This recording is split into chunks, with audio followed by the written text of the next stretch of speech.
Muling humirit sina Senador Jingo Estrada at Bong Revilla na mas mahabang oras ng pagtanggap ng bisita sa bisperas ng bagong taon.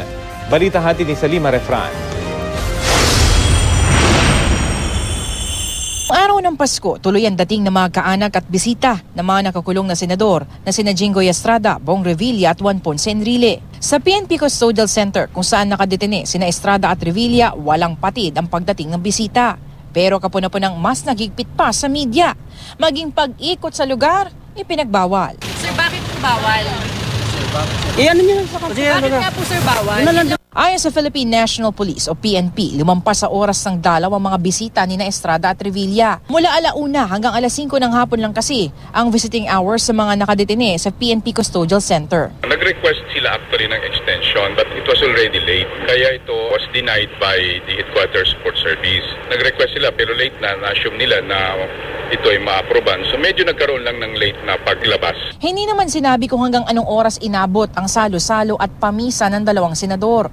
Ayaw namang sumagot ang mga natanong namin kung anong oras natapos ang pagdiriwang. Hanggang anong oras Ay, bawal mo kami magsalita mo. Kaya naman nag-request na sina Estrada at Revilla para sa visiting hours extension para sa December 31. Mula sa karaniwang oras ng bisita na 1:00 hanggang 5:00 ng hapon, hiniling ni Senador Estrada at Revilla na mapalawig ito mula 1:00 ng hapon sa bisperas ng bagong taon hanggang 2:00 sa madaling araw para raw ito makapiling nila ng mas matagal ang kanilang mga pamilya.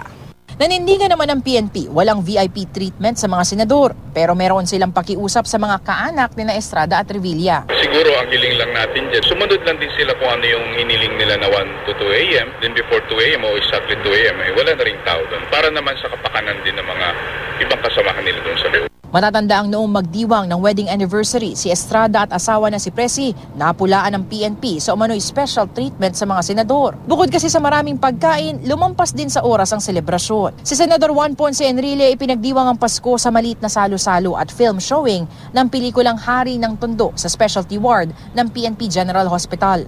Salima Refran, GMA News.